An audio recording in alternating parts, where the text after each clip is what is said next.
The secret behind the spotlight. Dare to face it.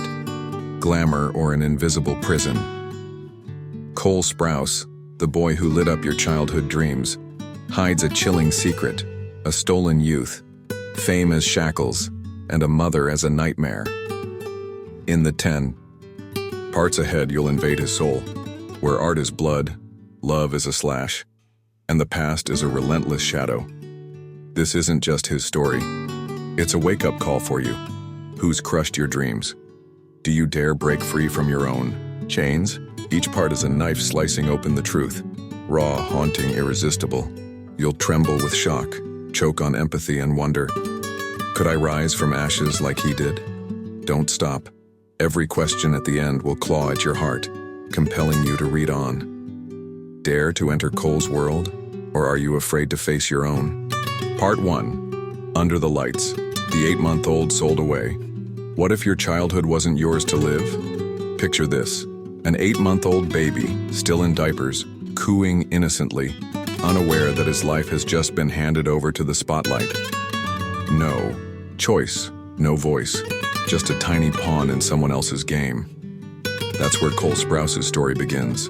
Not with a fairy tale ascent to stardom, but with a quiet, unseen transaction that would shape every breath he'd take for decades. In his raw, unfiltered conversation on The Diary of a CEO with Stephen Bartlett, Cole peels back the glittering facade of his Hollywood life to reveal a truth that stings.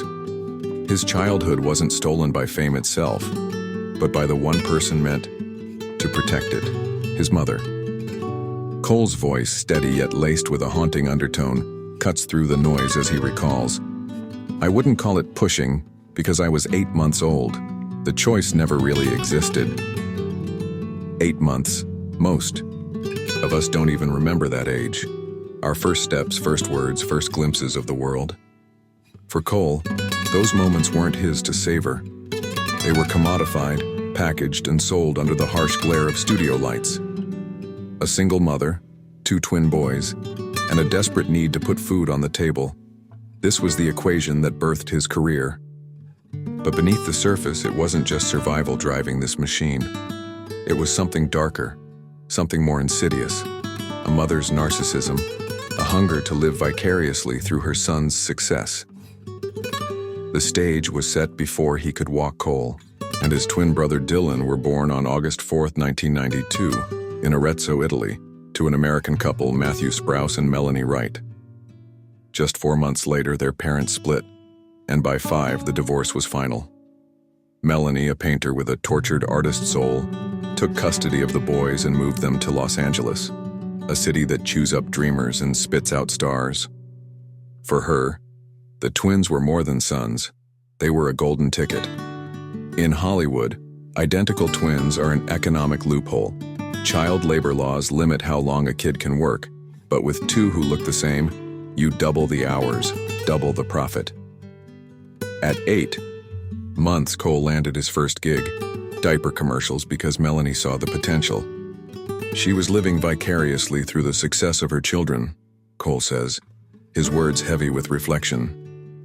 It made financial sense to her, but it also fed something deeper, a wicked narcissism. Imagine being that infant, swaddled, not in love, but in ambition. Cole doesn't remember those early days. How could he? I don't believe I cued into consciousness until about 10 years ago, he admits with a wry chuckle. But the imprint was there, etched into his bones. A work ethic forged before he could speak. A life scripted by someone else's pen. By 6, he was starring alongside Adam Sandler in Big Daddy. By 12, he and Dylan were household names on Disney's The Sweet Life of Zack and Cody. To the world, it was a rags-to-riches tale. To Cole, it was a trade-off he never agreed to. His youth for financial stability he'd only appreciate as an adult. The mother behind the curtain, Melanie Wright, wasn't just a stage mom. She was a force of chaos. Cole describes her as the tortured artist type, a woman wrestling with mental illness, drug abuse, and an overwhelming need for validation. She found a tremendous amount of self-identity through motherhood and tried to turn it into a profitable business, he explains. Painting was her passion, but the twins were her canvas, a way to claim artistic legitimacy in a world that didn't see her. Yet, as Cole grew, he saw the cracks. "This industry encourages the worst qualities of you," he says. Narcissism, selfishness, greed, it's directly opposed to the very fundamental idea of motherhood. By the time Cole was old enough to understand, the courts had stepped in. Social services deemed Melanie unfit, and custody shifted to his father, Matthew, a man Cole calls incredible, a grounding presence who traded ice cream for exercise and discipline. But the damage was done. Melanie's selfishness had carved a wound so deep that even now, at 30, the secret behind the spotlight, dare to face it, glamour or an invisible prison. Cole Sprouse, the boy who lit up your childhood dreams, hides a chilling secret, a stolen youth, fame as shackles, and a mother as a nightmare. In the 10 parts ahead, you'll invade his soul, where art is blood, love is a slash, and the past is a relentless shadow. This isn't just his story. It's a wake-up call for you. Who's crushed your dreams? Do you dare break free from your own chains? Each part is a knife slicing open the truth. Raw, haunting, irresistible. You'll tremble with shock, choke on empathy and wonder. Could I rise from ashes like he did? Don't stop. Every question at the end will claw at your heart, compelling you to read on. Dare to enter Cole's world, or are you afraid to face your own? Part 1. Under the Lights. The 8-month-old sold away. What if your childhood wasn't yours to live? Picture this. An 8-month-old baby, still in diapers, cooing innocently, unaware that his life has just been handed over to the spotlight. No choice, no voice, just a tiny pawn in someone else's game. That's where Cole Sprouse's story begins. Not with a fairy tale ascent to stardom, but with a quiet, unseen transaction that would shape every breath he'd take for decades. In his raw, unfiltered conversation on The Diary of a CEO with Stephen Bartlett, Cole peels back the glittering facade of his Hollywood life to reveal a truth that stings. His childhood wasn't stolen by fame itself, but by the one person meant to protect it, his mother. Cole's voice, steady yet laced with a haunting undertone, cuts through the noise as he recalls. "I wouldn't call it pushing, because I was 8 months old. The choice never really existed." 8 months, most of us don't even remember that age. Our first steps, first words, first glimpses of the world. For Cole, those moments weren't his to savor. They were commodified, packaged, and sold under the harsh glare of studio lights. A single mother, 2 twin boys, and a desperate need to put food on the table. This was the equation that birthed his career. But beneath the surface, it wasn't just survival driving this machine. It was something darker, something more insidious. A mother's narcissism, a hunger to live vicariously through her son's success. The stage was set before he could walk. Cole and his twin brother Dylan were born on August 4, 1992, in Arezzo, Italy, to an American couple, Matthew Sprouse and Melanie Wright. Just 4 months later, their parents split, and by 5, the divorce was final. Melanie, a painter with a tortured artist soul, took custody of the boys and moved them to Los Angeles, a city that chews up dreamers and spits out stars. For her, the twins were more than sons. They were a golden ticket. In Hollywood, identical twins are an economic loophole. Child labor laws limit how long a kid can work, but with 2 who look the same, you double the hours, double the profit. At 8 months, Cole landed his first gig, diaper commercials, because Melanie saw the potential. She was living vicariously through the success of her children, Cole says, his words heavy with reflection. It made financial sense to her, but it also fed something deeper, a wicked narcissism. Imagine being that infant, swaddled, not in love but in ambition. Cole doesn't remember those early days. How could he? "I don't believe I cued into consciousness until about 10 years ago," he admits with a wry chuckle. But the imprint was there, etched into his bones. A work ethic forged before he could speak. A life scripted by someone else's pen. By 6, he was starring alongside Adam Sandler in Big Daddy. By 12, he and Dylan were household names on Disney's The Sweet Life of Zack and Cody. To the world, it was a rags-to-riches tale. To Cole, it was a trade-off he never agreed to. His youth for financial stability he'd only appreciate as an adult. The mother behind the curtain, Melanie Wright, wasn't just a stage mom. She was a force of chaos. Cole describes her as the tortured artist type, a woman wrestling with mental illness, drug abuse, and an overwhelming need for validation. She found a tremendous amount of self-identity through motherhood and tried to turn it into a profitable business, he explains. Painting was her passion, but the twins were her canvas, a way to claim artistic legitimacy in a world that didn't see her.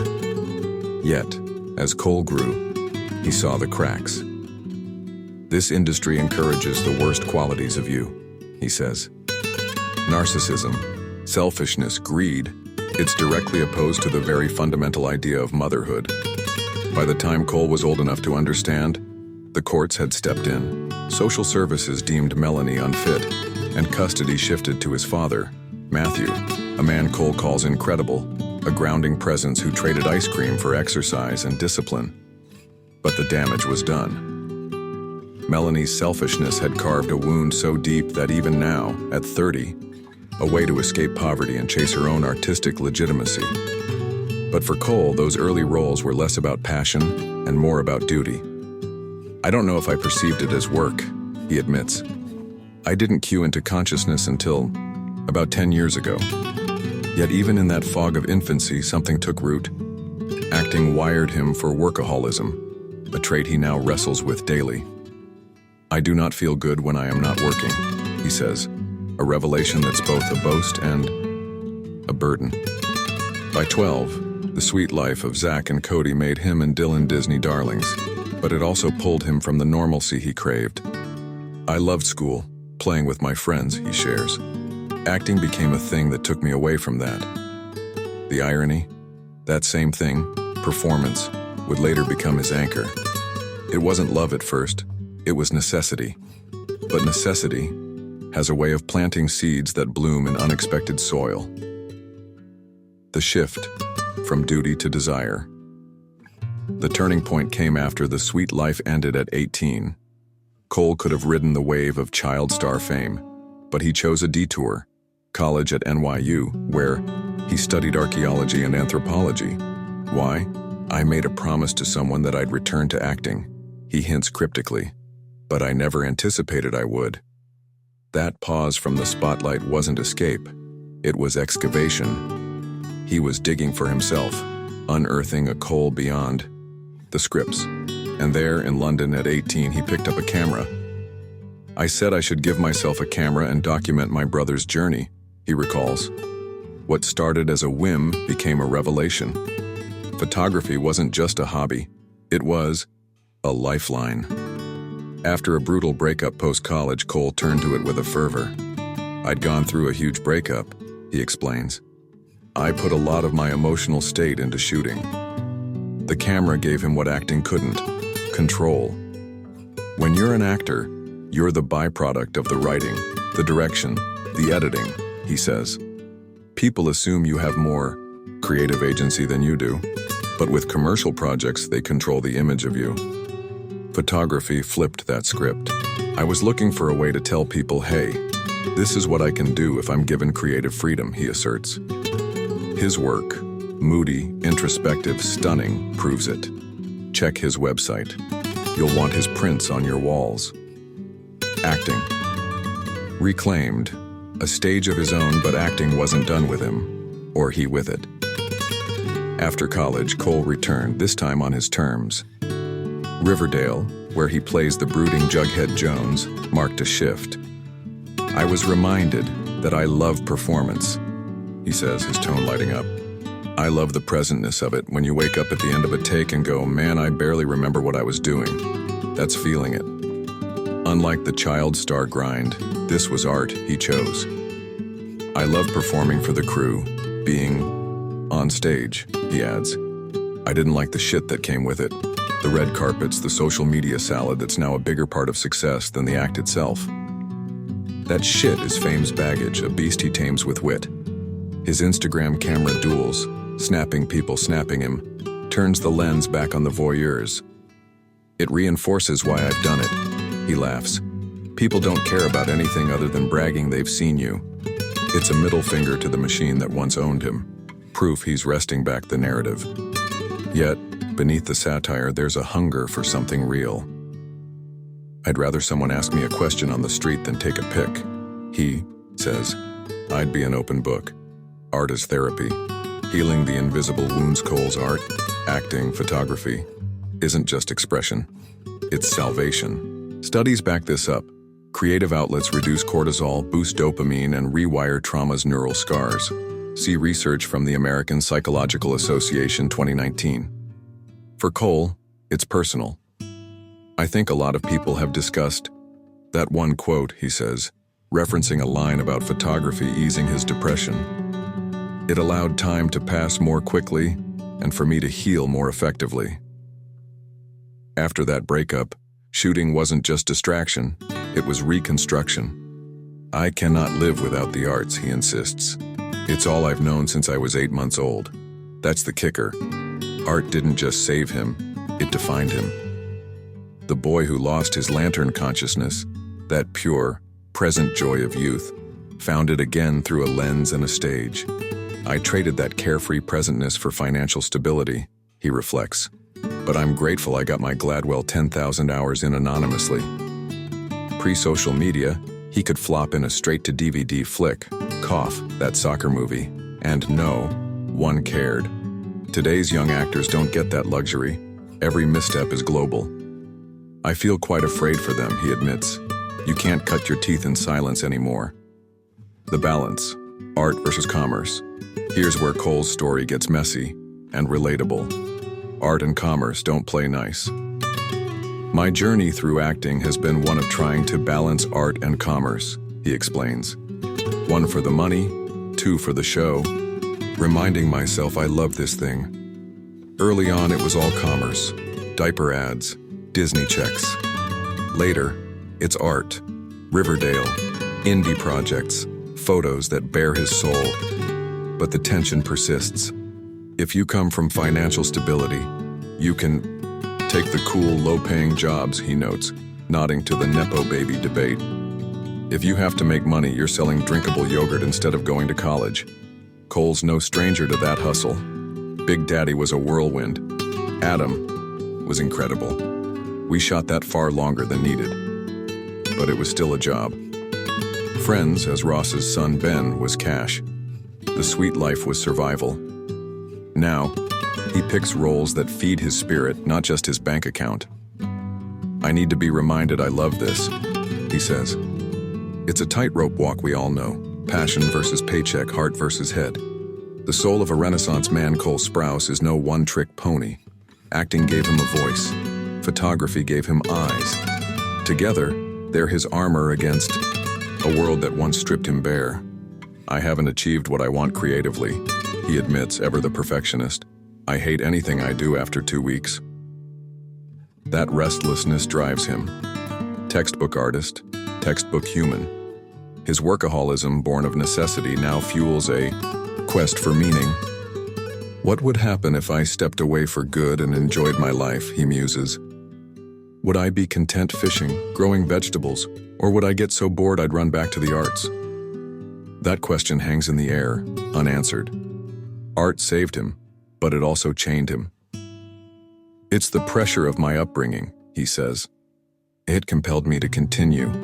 From a stolen youth, he's built a lifeline, a messy, beautiful one. And it begs us to ask, what's our lifeline? What do we turn to when the world takes more than it gives? Question to ponder.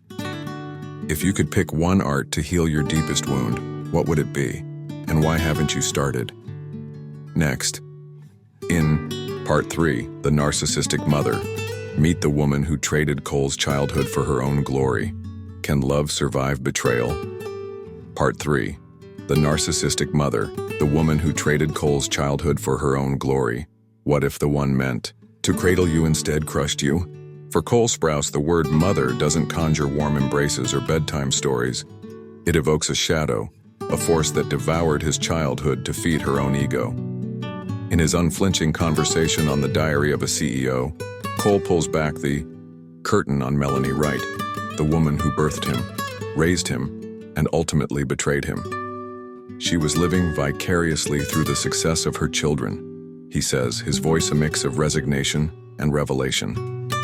A person that grapples with mental illness, drug abuse, but primarily narcissism, a wicked narcissism. This isn't just a story of a stage mom gone rogue. It's a gut-wrenching tale of love twisted into exploitation, of a boy forced to carry a woman's dreams before he could even walk. Can love survive such a betrayal? Let's unravel the tangled threads of Cole's earliest wound and see what it mirrors in our own lives. The artist who painted her son's lives, Melanie Wright, wasn't your average single mom. Born with a painter's soul and a restless spirit, she saw the world as her canvas, and her twin sons, Cole and Dylan, as her masterpiece. Born in 1992 to Melanie and Matthew Sprouse, the boys were just 4 months old when their parents split, and by 5, Melanie had full custody. Los Angeles became her stage and the twins her starring act. She found a tremendous amount of self-identity through motherhood and tried to turn it into a profitable business, Cole explains. Identical twins were a gold mine in Hollywood. Double the screen time, double the paycheck, all under child labor loopholes. At 8 months, Cole was in diaper commercials. By 6, he was in Big Daddy. To Melanie, it was genius, art and commerce in one stroke. But genius came with a cost. She was a wonderful painter, Cole recalls, a flicker of admiration in his tone. She always wanted artistic legitimacy and validation. Yet her brushstrokes faltered outside the studio. Mental illness shadowed her, bipolar swings, perhaps, or deeper disorders Cole doesn't name. Drug abuse crept in, eroding her grip on reality. And at the core was narcissism, a beast that fed on attention she couldn't earn herself. It made financial sense to her to put us into acting, he says, but it satisfied something else, a need to be recognized as an artistic success. Her sons became her proxy, their fame her mirror. She put me on this path, he reflects. Once she was clear-headed, with a beautiful vision of who we could be. The breaking point, when love turned toxic. Cole's memories of Melanie are sparse but vivid. I only have one memory of my parents together, he shares, a fleeting snapshot from before the divorce. After that, Matthew moved to Switzerland, then back to LA to mend the family. Too late. Melanie's reign was absolute and chaotic. The entertainment industry broke her, Cole says. It encourages the worst qualities: narcissism, selfishness, greed. It's opposed to the fundamental idea of motherhood. Her boys weren't children to nurture, they were assets to exploit. I was the breadwinner of a family over the adults, he notes, a role no child should bear. That weight flipped the script. He felt responsible for her happiness, her failures, her unraveling. By his pre-teens, the cracks were canyons. Social services intervened, a rare move in a system biased toward mothers, as Cole points out. The U.S. legal system is incredibly biased toward the mother in custody cases. In this case, it certainly should have been my father. Melanie lost custody to Matthew, deemed unfit by the courts. That selfishness is something the legal system also observed, Cole says. She was unfit. What broke her? He doesn't detail the specifics. I don't want to make this whole podcast about mommy issues, he quips. But the subtext screams drugs, instability, a refusal to see beyond herself. The inability to perceive anything outside your own perspective. That's the biggest sickness I see, he states. It doesn't work with being a mother. The boy who tried to fix her, here's where Cole's story twists your heart. He didn't just endure Melanie. He tried to save her. I brought that into relationships later, he admits, tracing his people-pleasing roots to her. The first relationship I ever had with a female figure was incredibly tenuous and fractured, with a tortured individual. It made me go, I can fix things. Don't worry, I got it. As a kid, he'd bend over backwards to please her, to ease her storms. When I was younger especially, he says, I was trying to make her happy. Even now there's a ghost of that boy in him, honoring her original dream. If she were lucid enough and saw what I'd become, she'd go, "Man, I was right," he muses. In that way, it'd validate her life of pain. But validation came too late, if ever. "I don't speak to her anymore," he reveals, a quiet finality settling in. "It makes me sad, but it's life." That sadness isn't self-pity, it's human. Unless you're a sociopath, when something beautiful goes rotten, it's a very sad thing, he says. "It means I love something outside myself so boundlessly that it makes me feel real sadness." He tried for years to mend it. "I did everything I could, but learned a brutal truth. You can yearn for someone to do the right thing, but unless they choose it, it's not gonna happen." The science of a narcissist's damage. Melanie's narcissism wasn't just personal, it's a textbook case. Psychologists like Dr. Ramani Durvasula define narcissistic personality disorder, NPD, as a pattern of grandiosity, need for admiration, and lack of empathy, APA 2013. Studies show children of narcissists often face emotional neglect, role reversal, parentification, and lifelong battles with self-worth. Journal of Child Psychology 2018. Cole ticks every box. Breadwinner at 8 months, fixer in youth, validator in adulthood. "I used to blame myself for relationships going wrong," he says, a nod to that internalized guilt. Being a working child forces you into an authority position when you're small. When it goes wrong, you adopt some of the blame. That blame lingered. "I felt responsible for the subsistence of a nuclear family," he explains. It's a burden that warps a child's psyche, confirmed by research showing such kids often become workaholics or people pleasers. Child Development 2015. Cole's both. "I need validation a lot," he admits. "It's stuck with me." Melanie's chaos didn't just take his childhood, it rewired his soul. The father's redemption. Enter Matthew Sprouse, the counterweight. "He's an incredible guy," Cole says, warmth breaking through. When custody shifted, Matthew offered structure. Exercise over ice cream, playtime over chaos. "I'd go to my father's house once a week," Cole recalls. "We couldn't do whatever we wanted. There was a healthy regimen. I'd think, this is no fun. But then, wow, I'm happier here." Matthew wasn't perfect. He'd been absent early on, but he was stability. He got a vasectomy right after finding out he had twins. Cole laughs. A favorite story. It's a lighter note in a dark tale, proof that not all parental ties were chains. Love's last stand. So, can love survive betrayal? Cole's answer is layered. "I don't think you ever fully reconcile it," he says of toxic family ties. There's this immortal connection, love, this energy. And how do you distinguish that from someone you'd cut off? He's wrestled with it. It's a lesson, he decides. The distinction between love and abandonment is the greatest lesson for your humanity. He still loves Melanie, in a way, loves the dream she had, the woman she might have been, but he's let go. At some point it comes down to the individual, he says. You can set up the environment, but they have to choose. Cole's not bitter, he's wise. I'm on the right path, he asserts. Even if it's not, I'll make it the right path. That's the triumph. He's taken her betrayal and built a life beyond it. But the scar remains, a mother-shaped hole we all might recognize in our own stories. Question to ponder. Have you ever had to sever a bond with someone you love to save yourself? And what did it cost you? Next, in part 4, Love and Boundaries, how Cole learned to love himself after a lifetime of pleasing others. Can you rebuild after being broken?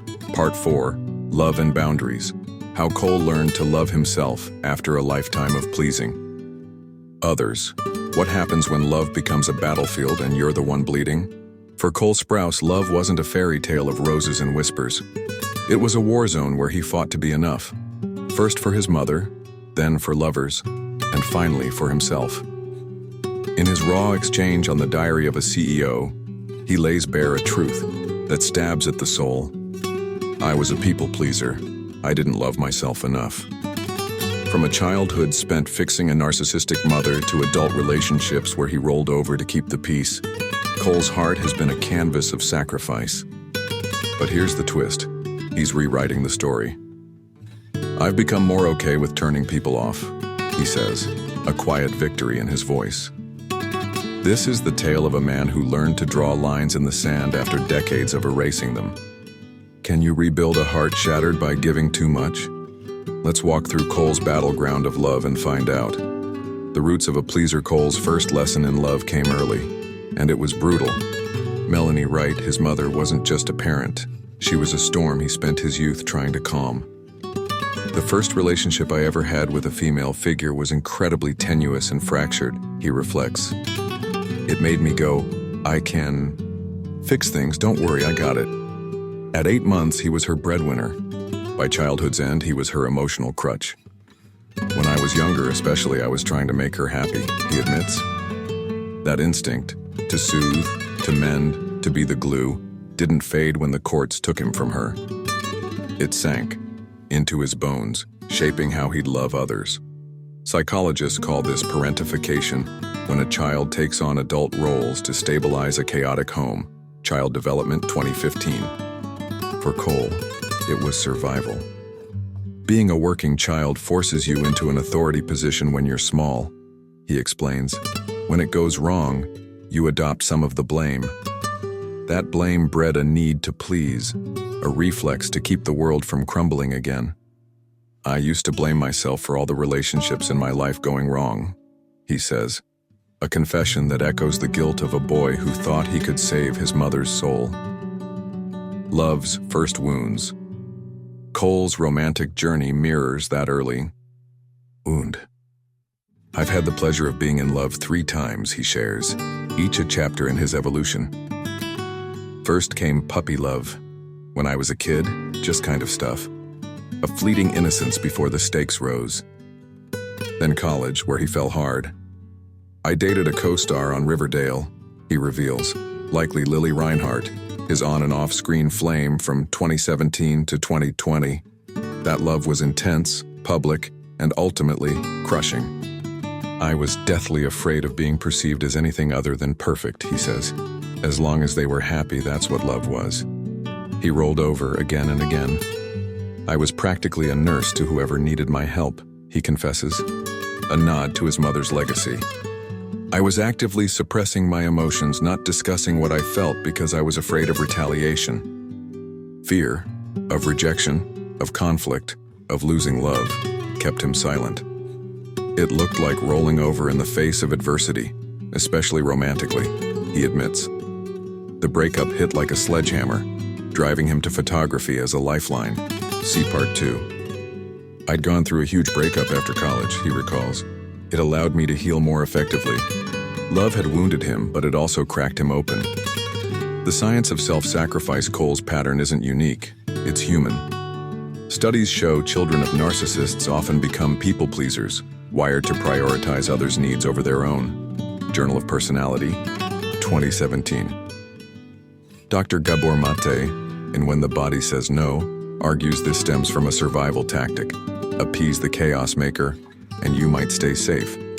For Cole, safety meant approval. I need validation a lot, he says, linking it to his youth.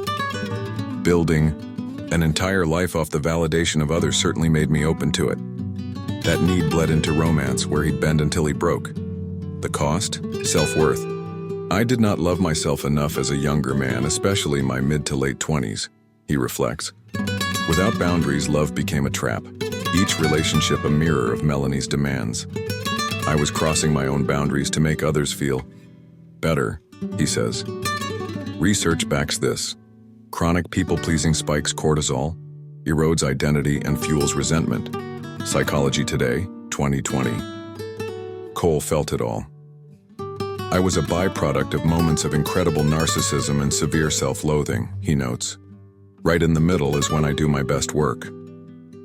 The turning point, drawing the line. The shift came with age and pain. I'm far more qualified to answer this now than I was 2 or 3 years ago, he says of boundaries. At 30, he's shed the pleaser's skin. "I've become more okay with polarizing individuals," he asserts. "You're going to get along with some people and not others. That's totally okay." It's a hard-won lesson. "I try to remind myself that was an awkward interaction, but you're gonna have those," he adds. No more nursing others at his expense. "Sometimes you're gonna have to polarize some people," he says, a mantra of self-respect. His current love seals it. "I'm in a relationship now with a woman who's so emotionally understanding," he beams, likely Ari Fournier, his partner since 2021. "It helps when others encourage you in the right direction. She's not a fix. He's not that boy anymore. I'll fall back on, 'Are you all right? Is everything okay?' Trying to control a situation by making everyone happy," he admits. "But it's not a video game.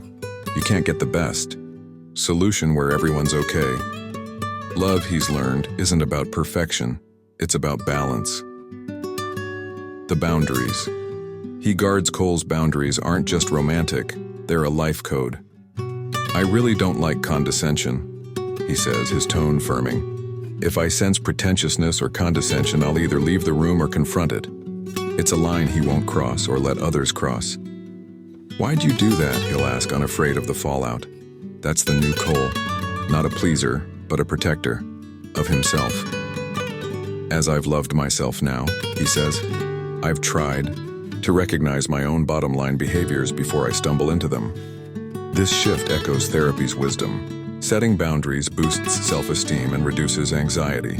American Psychological Association, 2018. Cole's tools, grounding techniques, stepping away from conflict, hint at that work. See Part 7. "I've gone to therapy off and on my whole life," he shares. "It's paid off. I'm in love again," he says, "and it's taught me a lot." Love, once a battlefield, is now a sanctuary, because he's its architect. The lessons of love. What has love taught Cole about himself?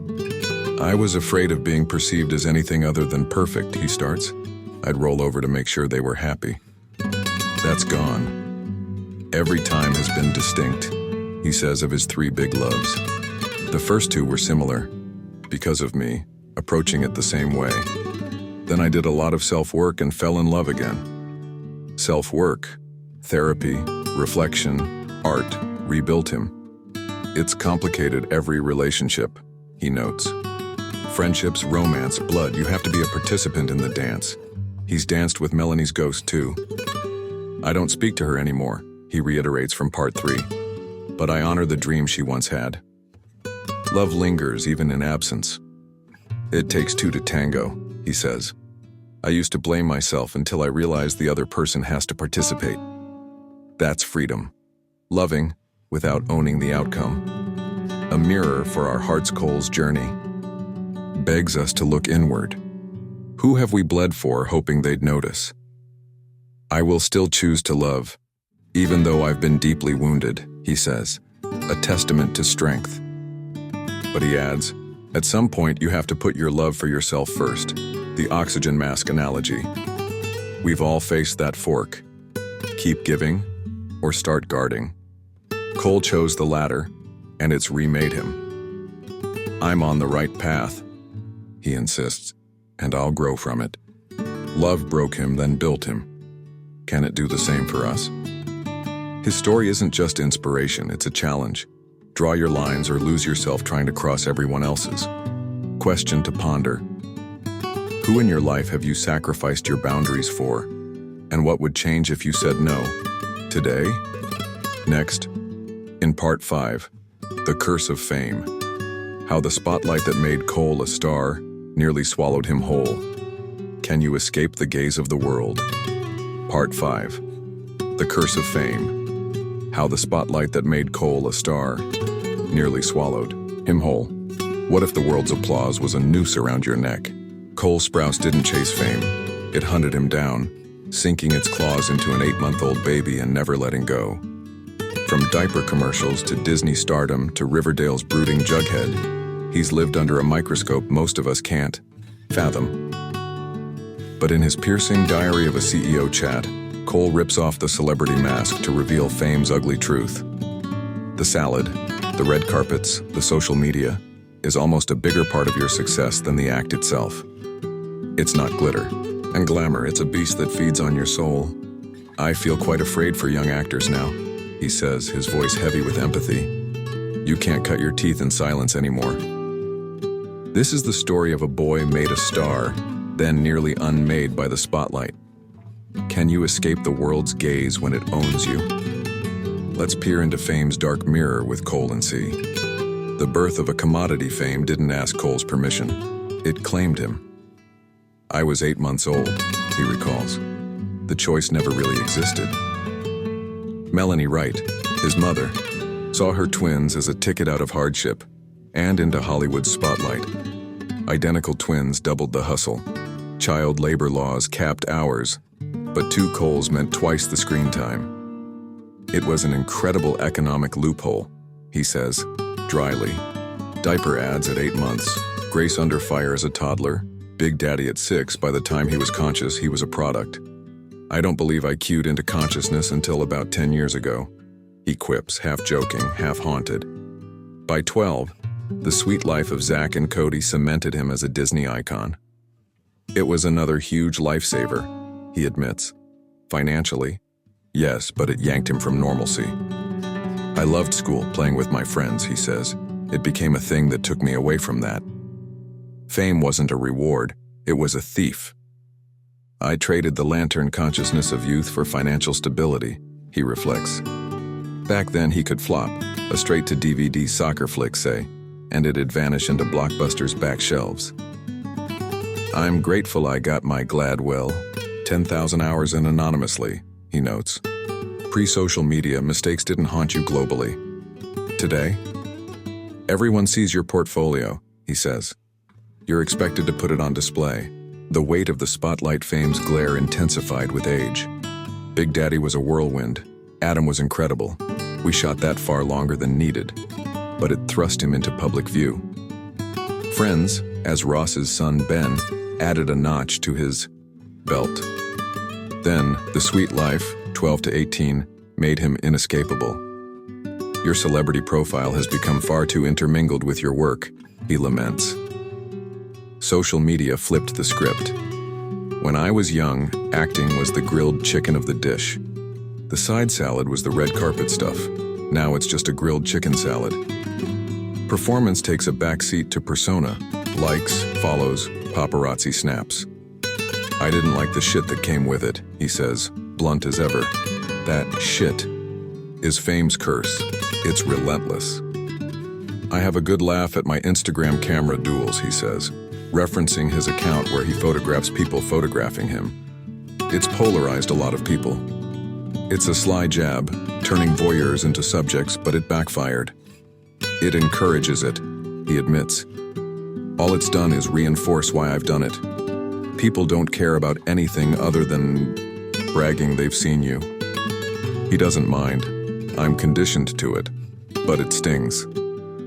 I'd much rather someone ask me a question, he says. I'd hold a tattoo with you. Fame offers shallow connections. He craves depth, the social anxiety. Monster fame birthed a quieter demon, social anxiety. Of course I struggled with it, he confesses. It feels like sitting in a sauna when it's just too hot, right before you have to get out. A blanket of heat, suffocating yet inescapable. It's this warm, blanketing feeling, but it's not warm. It's hot, he paints vividly. I'm living in this, living in this, living in this. Even as he imagines futures or replays pasts, anxiety roots him in a tense present. We're always searching for a deeper emotional connection, he says. But people want to show others. A surface-level, shallow interaction. Research backs this. Fame amplifies social overload, spiking adrenaline and cortisol, Journal of Behavioral Medicine, 2019. For Cole, it's personal. I understand it, he says of fans snapping pics. But if I were given the choice between a compelling question and a photo, I'd choose the question. His 5 feet apart role tackling cystic fibrosis brought rare exceptions, fans sharing stories that linger. I remember almost every conversation, he says. It's a discussion that enriches both people. Fame, though, rarely offers that. Most people aren't going to be a cool connection, he shrugs. I'm not going to remember that. The escape attempt at 18.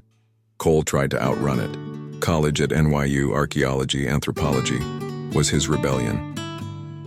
I made a promise to someone I'd return to acting, he hints, but I never anticipated I would. It was a pause, a chance to breathe. I went to London, gave myself a camera, he recalls. See Part 2. Photography became his shield, control in a life dictated by others' lenses. I was looking for a way to tell people, this is what I can do if I'm given creative freedom, he says. Fame followed, but he'd carved a corner for himself. Then Riverdale pulled him back. I was reminded I love performance, he says. I love the presentness of it. But fame's baggage grew heavier. The salad is a bigger part of your success than the act, he repeats, frustration seeping through. All of us in the industry are recoiling, trying to figure out how to deal with that. He's not alone. Studies show child stars face heightened risks of identity loss and burnout. Child Psychology Review 2020. I feel quite afraid for young actors now, he says. They have to hone their craft to a global audience. That sucks. The curse's lasting echoes. Fame didn't just chase Cole, it shaped him. It established a relationship with work, he says. A work ethic that stuck with me. That's the curse's double edge. It gave him purpose but stole his peace. What would happen if I stepped away for good? He wonders. Would I be content fishing, growing vegetables, or would I get so disenfranchised I'd have to take back to the arts? He doesn't know. It's truly all I've known, he admits. Fame made him, but it's a maker he can't unmake. He fights it with wit, camera duels, with art, photography, with choice. Riverdale over yogurt ads. I don't mind when people do it, he says of photo snappers. But I don't know if I'd make them my friends. Fame's a transaction, shallow unless you force it deeper. I did a movie called 5 Feet Apart, he shares. People with cystic fibrosis come up and talk to me. Those connections last.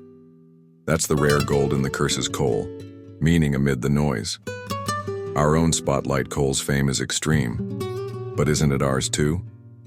Social media turns us all into mini-stars, curating lives, craving likes, dodging judgment.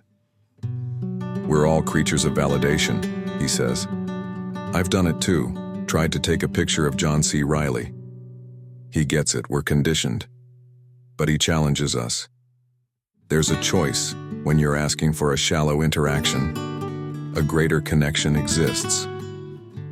Fame's curse isn't just his, it's the world's gaze we all navigate. You can't escape it, he implies, but you can redefine it. Can you? Cole's wrestling fame into something he controls, not fully, but enough. I'm on the right path, he says, echoing Part 3.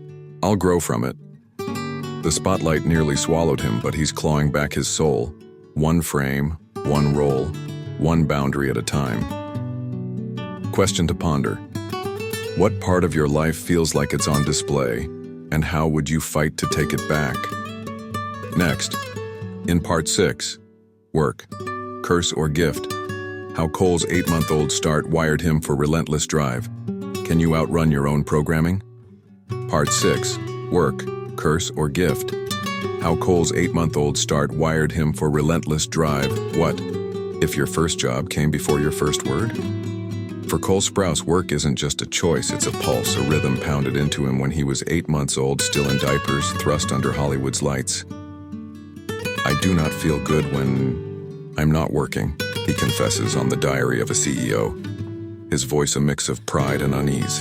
From diaper commercials to Disney's The Sweet Life to Riverdale, he's been a cog in the machine since before he could walk. A machine his mother, Melanie Wright, built to escape poverty and chase her own glory. It started for me financially, he says. Single mom, 2 twin boys, put food on the table. But what began as survival morphed into something deeper, A relentless drive that's both his superpower and his shackle. I've been trying to unpack what would happen if I stepped away for good, he muses. Can you outrun a life programmed into your DNA?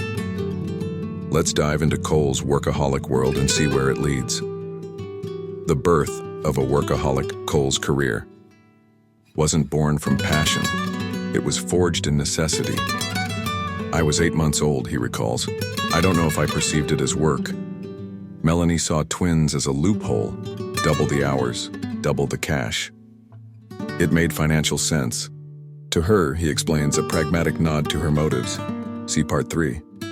Diaper ads kicked it off, followed by Grace Under Fire as a toddler, then Big Daddy at 6 with Adam Sandler. We shot that far longer than needed. He grins, a rare light memory. By 12, the sweet life of Zach and Cody locked him in, 6 years, of homeschooling on set, away from cul-de-sacs and schoolyards. I loved school, he says. It took me away from that. That early grind wired him. It established a relationship with work, he states. A work ethic that stuck with me. Psychologists call this imprinting. Childhood roles shape adult behavior, Child Development 2015. For Cole, work became identity. There were 2 kinds of working kids, he reflects. The ones doing it to put food on the table, and the thespians, "Mommy, I want to act." I was the former. Duty, not desire, drove him. I trained to workaholism since I was a child, he adds, to feel valued by my environment, family, and audience. Melanie's narcissism demanded it. The industry rewarded it. The double-edged sword work saved him and enslaved him. I'm grateful for the financial stability, he says, of his youth. I'm okay now as a 30-year-old. But the trade-off, I traded the lantern consciousness of youth for it, he admits, that pure present joy kids should have. The sweet life, 12 to 18, was a lifeline. It was a huge lifesaver, but it cemented his fate. I didn't mind not going to school by high school, he laughs. My friends' stories from American public high school were like, God damn, I don't want that. Homeschooling traded chaos for control, yet work remained king. By 18, he hit a crossroads. College at NYU, archaeology, anthropology, was his break. I never anticipated I'd return to acting, he says, hinting at a promise. See Part 2. But work pulled him back. Riverdale reignited his fire. I love performance, he beams. The presentness when you wake up after a take and barely remember what you did. It's not just a job, it's a rush. I love performing for the crew, being on stage, he adds. Yet the curse lingers. I do not feel good when I'm not working, he repeats, a mantra of unrest. It's something I've been trying to unpack over the last year and a half. The science of relentless drive Cole's workaholism isn't random, it's rooted. Studies show early responsibility, like being a child breadwinner, can hardwire a need for productivity. Journal of Occupational Health Psychology, 2018. Dr. Brené Brown notes such kids often tie worth to output, a trap Cole knows well.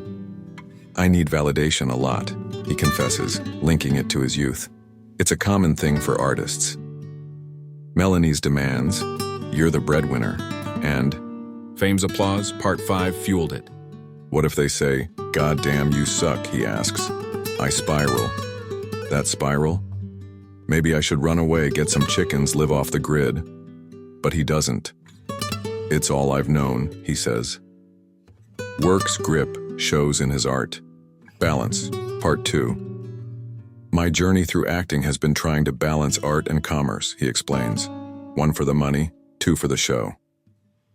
Early roles, Friends, Big Daddy, were cash grabs. Riverdale blends both. I need to be reminded I love this, he says. Without that love, work's a curse, a hamster wheel he can't jump off. The pressure of my upbringing compelled me to continue, he reflects. I cannot live without the arts, the dream of stepping away. Here's where Cole's story twists. What would happen if I just stepped away for good and enjoyed my life? He ponders. Would I be content fishing, growing vegetables, living sustainably? Or would I get so bored I'd have to take back to the arts? It's a fantasy he toys with, a rebellion against his wiring. That's really the purpose of why we're all here, he muses. Enjoyment, not endless toil. Yet, he doubts he can. It's truly all I know, he repeats. A prisoner's lament. Work's a gift, financial freedom, creative outlet, but a curse when it's your only language. He's tested the waters.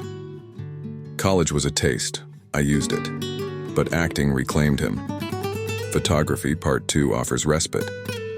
I don't see it as work, he says. The stuff I feel passionate about isn't work.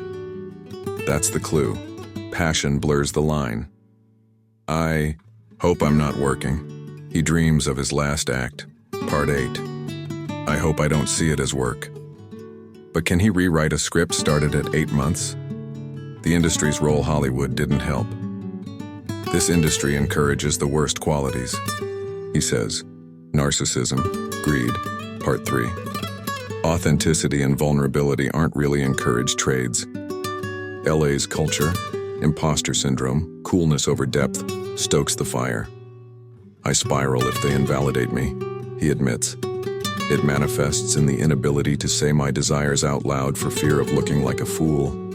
Works his shield and sword, but fame, Part 5, muddies it.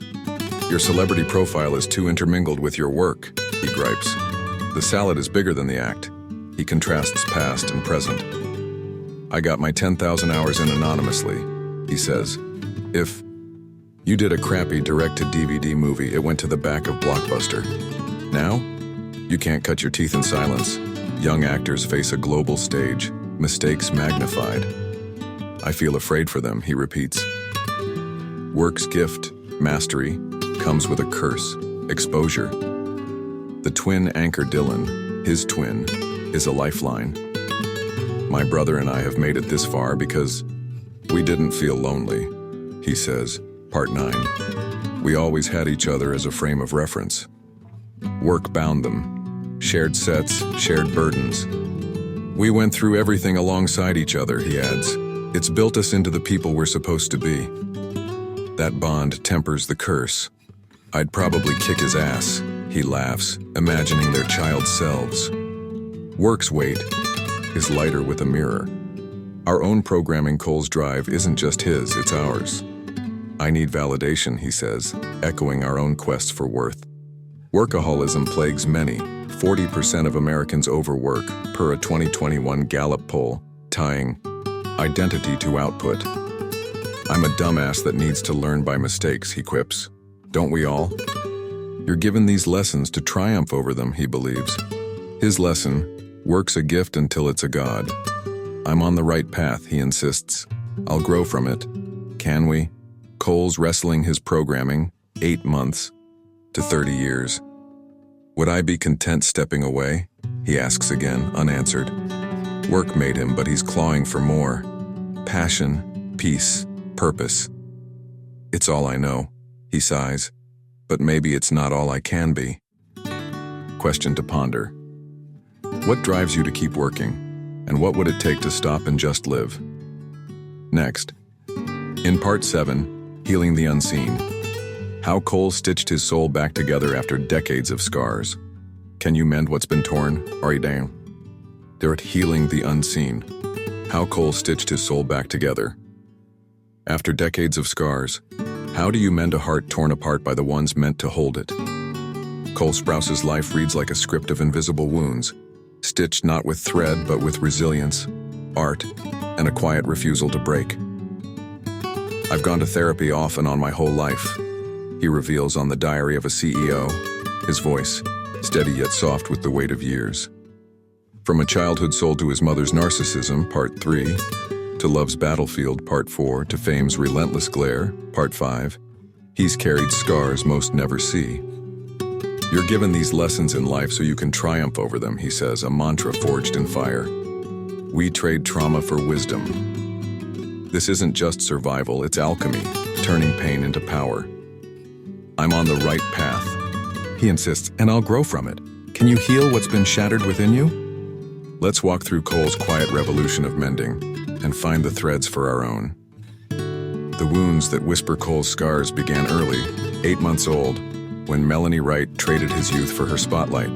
Part 1. I traded the lantern consciousness of youth for financial stability.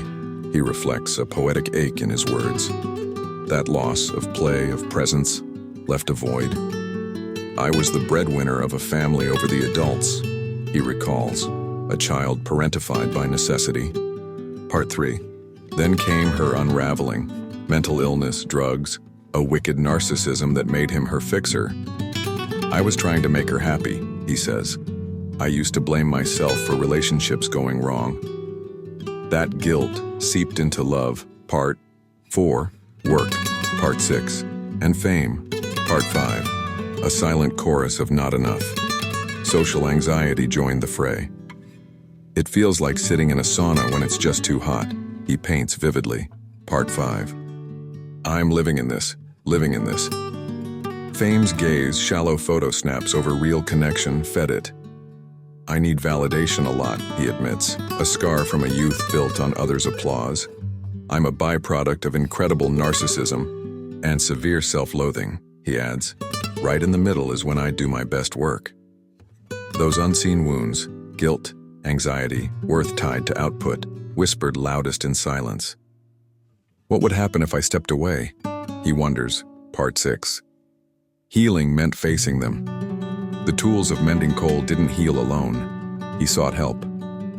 I've gone to therapy off and on my whole life, he shares, a rare peek behind the curtain. A therapist in Vancouver handed him a lifeline, grounding. I activate my 5 senses, he explains. What do I see, smell, hear, taste, feel on my skin? It grounds me in the present. Science backs this. Mindfulness cuts anxiety by rerouting neural pathways. American Psychological Association 2019. It's the greatest enemy of anxiety, he says, echoing Buddhist wisdom. Be here now. A wonderful man taught me that, he adds, gratitude threading his tone. Another tool? Space. Whenever I'm feeling heightened emotionally, I take a break, he says. I'll walk away. Hey, I'm feeling some emotion, let's pick this up in 20 minutes. It's logos over chaos, a calm he's honed. It can be, off-putting to some, he laughs, meeting emotions with solutions. But it works. Distance cools the fire. You're not the only person who's gone through anxiety, he reminds himself. The vastness of the problem isn't how others perceive it. Perspective shrinks the monster. Art, too, stitched him up. I cannot live without the arts, he asserts. Part 2. Photography after a breakup. It allowed time to pass more quickly and heal more effectively, and acting's rush. I love the presentness. We're balms. Part 2. We trade trauma for wisdom, he believes. It deepens our eyes. Studies agree. Creative expression lowers cortisol, boosts dopamine, Journal of Positive Psychology, 2017. For Cole, it's more. It's all I've known since I was 8 months old, the refusal to be a victim. Here's Cole's strength. He rejects victimhood. I am not and have never been a victim of any circumstance, he declares. I don't wear victimhood on my shoulder. It's not denial, it's defiance. What happened in my youth happened and forged me into the person I am today. For better, purely better, he insists. The media loves scars. They sensationalize victimhood, but he flips it. They don't talk about the strength that's the byproduct of pain, he critiques. I don't want to be that guy. Woe is me. He cites Oprah. Her origin tale is well known, and look at the beautiful example of success she's become. Cole wants that lens, triumph, not tears. We're in a climate that encourages talking about the victimization of pain more than the triumph over it, he observes. That's why I don't talk about it too much. Healing, for him, isn't airing wounds. It's forging steel from them. You're given these lessons to carve out who you are, he says, a sculptor of his own soul. The question of permanence, does trauma ever fade? It probably shouldn't, Cole muses. It's a lesson you learned, like not putting my hand in fire. Therapy won't erase it. I'm a dumbass that needs to learn by mistakes, but it reframes it. I don't think those lessons should go away, he adds. What stuck with me? Workaholism, needing validation. They're scars he wears, not shackles he fears. I spiral if they say I suck, he admits. Part 6. But I try not to let it hang on me. Healing isn't erasure, it's integration. He's let go of blame. I used to blame myself for relationships going wrong, he recalls. Part 3. It takes two to tango. Melanie's absence, I don't speak to her anymore, is a healed cut. It makes me sad, he says, but it's life. That sadness means I'm human. Love persists, reshaped. I honor the dream she once had, he reflects. If she saw what I'd become, she'd go, I was right. Healing isn't hating, it's releasing. The present as sanctuary. Cole's healing lives in the now. I try to approach everything with a logos that allows me to think clearly, he says, a nod to his grounding tools. I've become more okay with polarizing individuals, he adds. Part 4. Boundaries, once foreign, are his shield. I really don't like condescension, he states. I'll leave or confront it. That's mended Cole. Not pleasing, but protecting. I'm in a relationship now with a woman who's emotionally understanding. He beams. Part 4. It helps. Love aids healing when it's mutual. Nature's a balm too. I find tremendous therapy going into the wilderness, he shares. Disconnect, go into the woods. Studies support this. Nature cuts stress hormones. Environmental. Health, 2019. There are tons of forms of therapy, he says. Art, therapy, solitude. We all want that human connection, he adds. Part 9. Healing's personal but universal. A good therapist arrives when it's supposed to. Our own stitches Cole's mending mirrors ours. I will still choose to love, even though I've been wounded, he says. Part 4. Those who persist and find love after pain are the strongest. But he warns, you have to put your love for yourself first, the oxygen mask analogy. We've all got unseen scars, family, failure, fear. Have you thought about it this way? He echoes. Therapy's gift. Cole's stitched his with presence, art, boundaries, tools we can borrow. I'm so privileged to have what I have, he reflects. Part 5. Gratitude seals it. Can we mend ours? I'm on the right path, he repeats, a North Star. Even through pain, it's for better. Healing isn't perfection, it's progress. What would happen if I stepped away? He asks again. Part 6. Maybe he doesn't need to. He's found peace in the pieces. Question to ponder. What invisible wound are you carrying? And what's the first stitch you could sew to heal it? Next, in Part 8, Legacy. What Cole wants to leave behind after a life of lessons. What mark will you make? Part 8. Legacy. What Cole wants to leave behind. After a life of lessons, if you had one last breath to give the world, what would it carry? Cole Sprouse has spent 30 years under the spotlight, sold as a child, shaped by pain and forged through art, love, and healing. Parts 1-7. Now he's asking the big question. What lasts? On the Diary of a CEO, he answers with a dreamer's heart and a storyteller's flair. If I had children, I'd make sure they were okay. If I was a grandfather, I'd bury gold doubloons and send them on the greatest treasure hunt ever, Goonies style. It's whimsical, yes, but beneath it lies a truth he's fought for.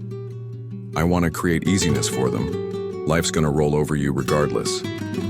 This isn't about fame or fortune, it's about meaning, connection, a mark that outlives the scars. I hope I'm not working, he adds, dreaming of passion over toil. What mark will you leave? Let's step into Cole's vision of legacy and see what it stirs in us. The seed of legacy. Cole's life didn't start with thoughts of eternity. It began with survival. It started for me financially, he recalls. Part 1. Single mom, 2 twin boys, put food on the table. Melanie writes Ambition, Part 3, and Hollywood's Machine, Part 5, built his early years, not his dreams. I was 8 months old, he says. The choice never existed. Work wired him, Part 6. Fame shadowed him, and love tested him, Part 4. Yet, from that chaos, he's distilled a purpose. You're given these lessons to triumph over. Them, he believes, Part 7, to carve out who you are. Legacy for Cole isn't what he's done, it's what he'll pass on. His final podcast question, if you have one last piece of work to do, what is it? Sparks it. If I had children, I'd ensure whatever I could do would create more easiness for them, he answers. Life's gonna roll over you regardless. It's a father's instinct, even without kids yet. I'd try to have one last thing said or done that helped them in the future, he adds. No grand roles or viral photos, just quiet support. I'm on the right path, he's said across parts, a thread tying his past to this hope. The grandfather's dream. Then comes the twist, a pirate's gleam in his eye. If I was a grandfather, I'd take all my cash, convert it into gold, doubloons and bury it, he grins. I'd send them on the greatest treasure hunt ever. Not too hard, but someplace special. It's pure Cole, playful, cinematic, a nod to the Goonies. I want to be the guy who sends his grandkids on an adventure, he says. They'd go, Grandpa Cole was insane, but what a story. It's not about wealth. It's about wonder. What a wacky guy, he imagines them saying. But he found the treasure. This isn't idle fantasy, it's legacy as experience. I hope I'm not working, he muses. I don't see photography as work, or the stuff I'm passionate about. Work's curse, Part 6, fades here, passion takes over. I'd want them to go someplace, he repeats, hinting at a journey, physical, emotional, that echoes his own. It sounds like a great movie plot, he laughs. Maybe it will be, grandkids writing Grandfather Cole. Legacy for him is a tale told long after he's gone. The roots of giving, where does this come from? Look back. My brother and I have made it this far because we didn't feel lonely, he says. Part 9. Dylan's presence, a twin anchor, taught him connection's worth. We went through everything alongside each other, he reflects. It's built us into who we're supposed to be. That bond shapes his vision. No one left alone. I'd make sure they were okay, he insists of future kids. It's the opposite of Melanie's narcissism, Part 3. She was living vicariously through us, he recalls. Cole's legacy flips it, living for them, not through them. His father, Matthew, adds a layer. He's an incredible guy, Cole praises, Part 3. He got a vasectomy right after finding out he had twins, my favorite story. Matthew's grounding, exercise over chaos, balanced Melanie's storm. You were at the exact place you were supposed to be, Cole imagines telling him. Part 9. That stability fuels his dream, ease for others. Every step of the way you've been where you're supposed to be, he'd say. Legacy is paying that forward. The art of leaving art's his medium, always has been. Part 2. I cannot live without the arts, he declares. It's all I've known. Acting, photography, they're not just jobs, they're his soul's language. I love the presentness of performance, he says, Part 6. I was reminded I love it. Legacy could have been roles, Jughead, Ben Geller, but he aims higher. I don't see it as work, he says of passion projects. I hope I'm not working in that last act.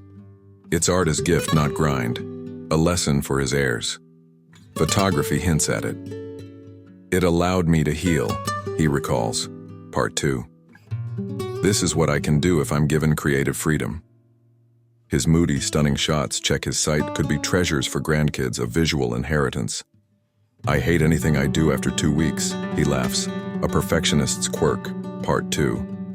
But that drive, workaholism's gift, Part 6, ensures quality. I'm so privileged to have what I have, he reflects, Part 5. Legacy isn't hoarding that, it's sharing it.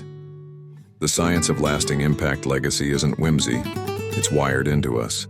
Studies show humans seek generativity, passing wisdom to the next generation as we age. Erickson, 1950, Psychology and Aging, 2018. Cole's at 30, but he's there. I'd create easiness, he says, easing their path as Matthew did his. Life's gonna roll over you, he warns, trauma's lesson. Part 7. Research backs this. Supportive legacies buffer stress for descendants. Journal of Family Psychology, 2019. His treasure hunt. Play boosts creativity, resilience. Child Development, 2020. What a story, he wants them to say. Narrative shapes identity. He's healed enough to give. I will still choose to love, even though I've been wounded, he says. Part 4. You have to put your love for yourself first. Part 7. That oxygen mask wisdom fuels his vision. A healed Cole can lift others. I don't wear victimhood, he asserts. Part 7. It's for better. Legacy is triumph's fruit, the present as prelude. Cole's living it now. I've become more okay with polarizing individuals, he says. Part 4. I'm in a relationship with a woman who's emotionally understanding. Part 4. Boundaries. Part 4. Grounding. Part 7. Art. Part 2. They're his legacy's foundation. I try not to live regretting, he shares. Part 9. I don't look back with anger or pain. That peace, hard-won, lets him dream forward. I'm sober, a year and some change. He reveals, Part 9, a quiet win. It's been wonderful. Clarity shapes his mark. He's not naive. Life's gonna roll over you regardless, he repeats, a realist's caveat.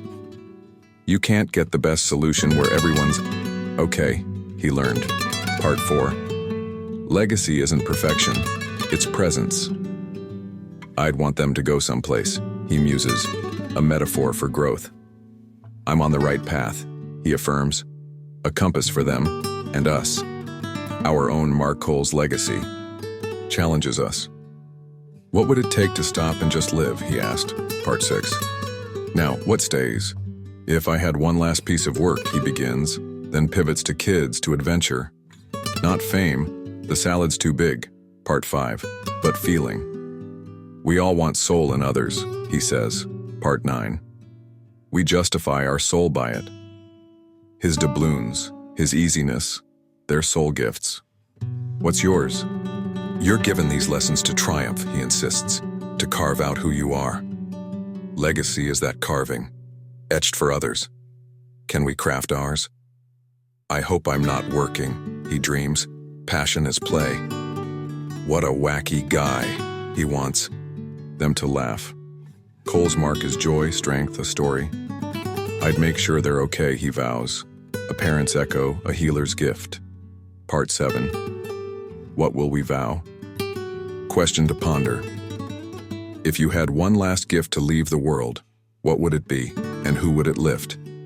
Next, in Part 9, Unspoken Words, the messages Cole holds for his past and what they teach us about ours. What would you say to yesterday? Part 9, Unspoken Words, the messages Cole holds for his past and what they teach us about ours. What would you whisper to the ghosts of your yesterday if they could hear you? Cole Sprouse has spent his life running from shadows. His Mother's Betrayal, Part 3, Fame's Chokehold, Part 5, A Childhood Sold Before He Could Speak, Part 1. But on the Diary of a CEO, when Stephen Bartlett hands him 2 photos, his father at 27 and himself with Dylan as kids, Cole pauses, voice softening. I've got words unsaid to these individuals. What spills out isn't rage or regret, but a tender reckoning. You were at the exact place you were supposed to be, he'd tell his dad. To his child self and Dylan, I wouldn't condition this kid. I'd talk about hippos or Pokemon. These aren't just words, they're bridges mending what time broke. I don't look back with anger or pain, he says. Can we speak to our past and find peace? Let's listen to Cole's unspoken echoes and hear what they stir in us. The your father at 27 first. The photo of Matthew Sprouse, 27, younger than Cole is now, cradling twin boys in Italy, 1992. He was 27 when he had two identical twins. Cole marvels. I'm 30. I can't imagine that. Matthew's life shifted. Past 4 months in, he and Melanie split. By 5, she had custody, part 3. He moved to Switzerland, then back to LA to repair the family, Cole recalls. I only have one memory of them together. That memory, a flicker, grounds his words. You were at the exact place you were supposed to be right when you were supposed to be there, he'd say. Whatever happens in the following years are all the lessons you need for the future. It's absolution, not accusation. He's an incredible guy, Cole praises. Part 3. He got a vasectomy, right after finding out he had twins, my favorite story. That humor, a dad overwhelmed yet decisive, colors the message. What is your hair routine? He'd tease, eyeing the photo. It's looking great. But beneath it, every step of the way you've been exactly where you're supposed to be. Matthew's return, his stability, exercise over, ice cream, part 3, saved Cole when Melanie faltered.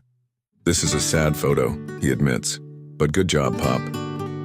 Unspoken words heal here. Gratitude for a father who stepped up. A nod to fate's design. The twins in time then, the second photo, Cole and Dylan, toddlers side by side. This is me on the left, Dylan on the right, he identifies. I wouldn't want to condition this kid at all.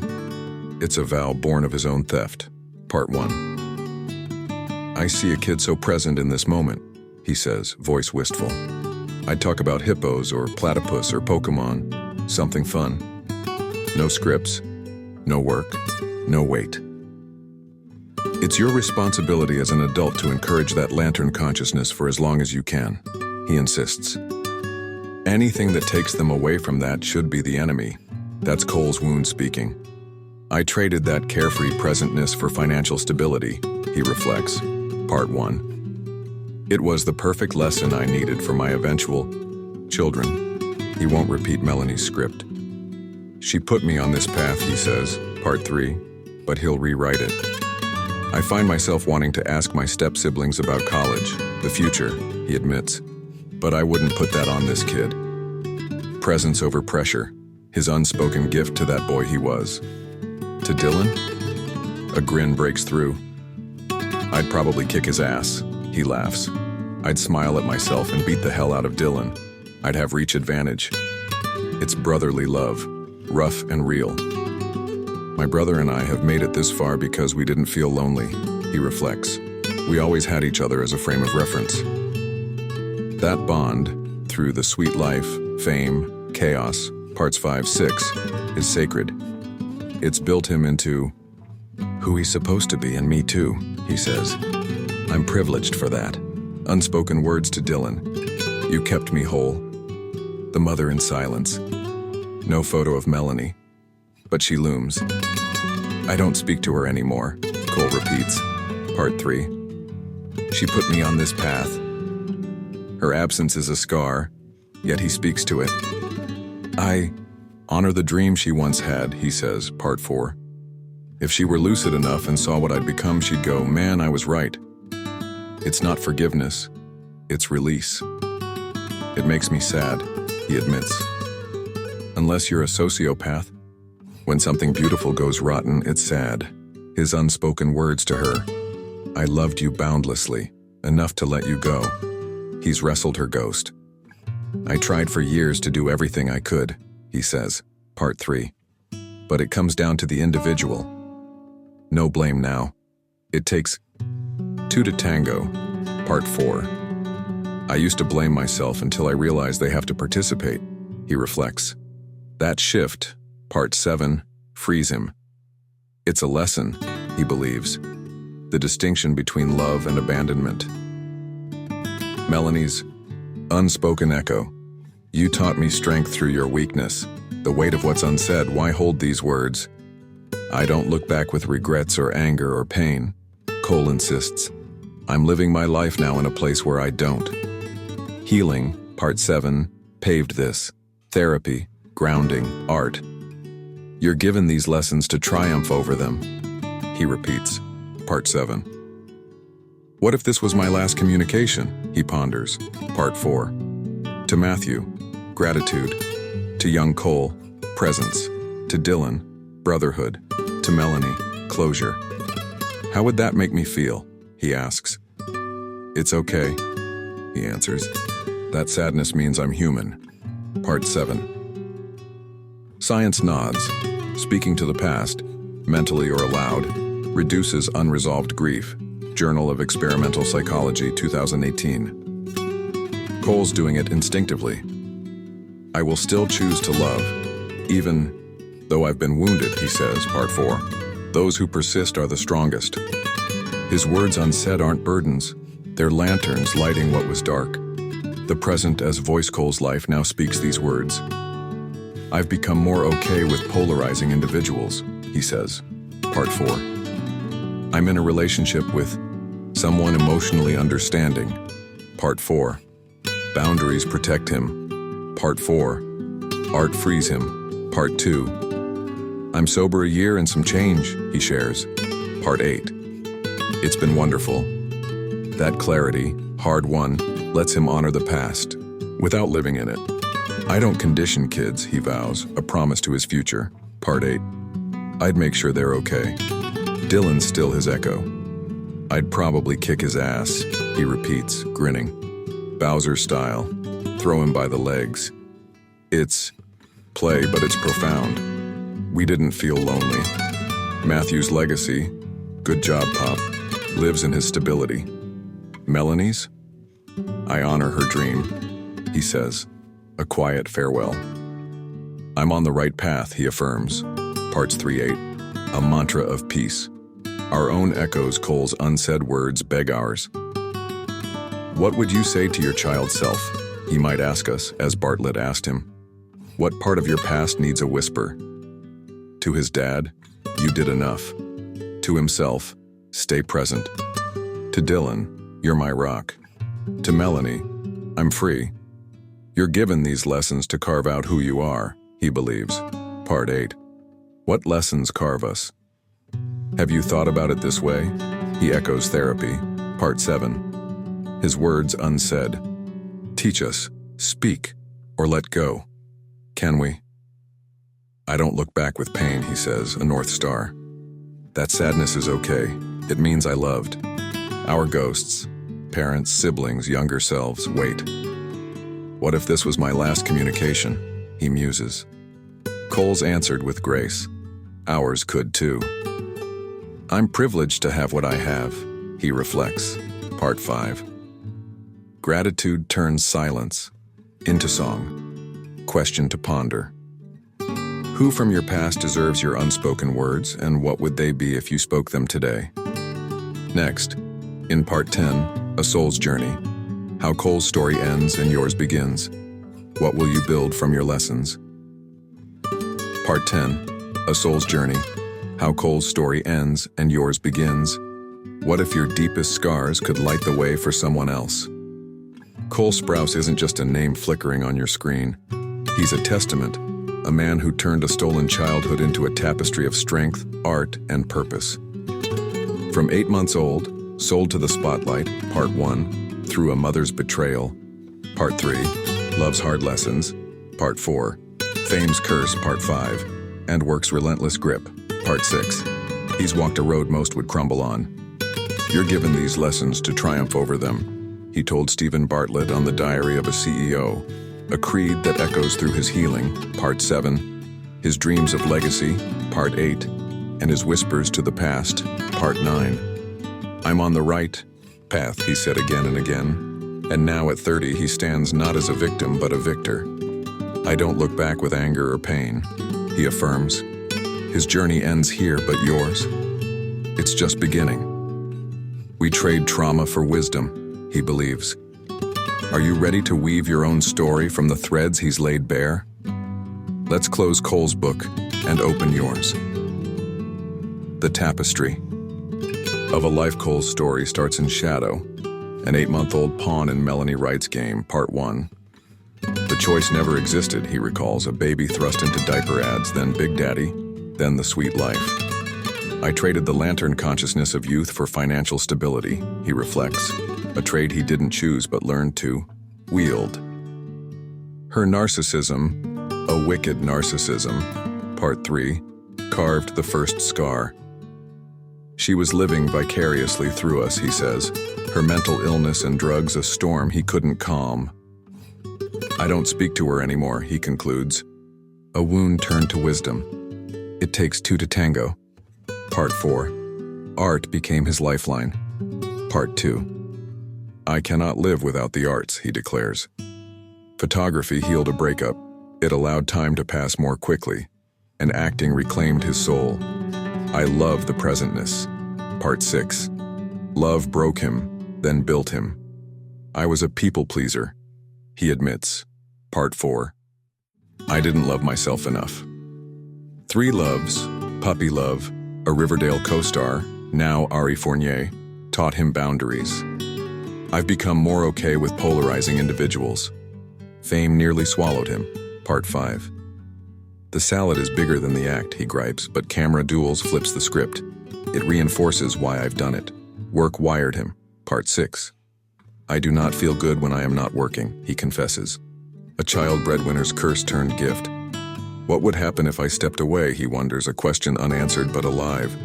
Healing stitched him up. Part 7. I activate my 5 senses, he shares, grounding anxiety. I don't wear victimhood, he insists. Triumph over pain.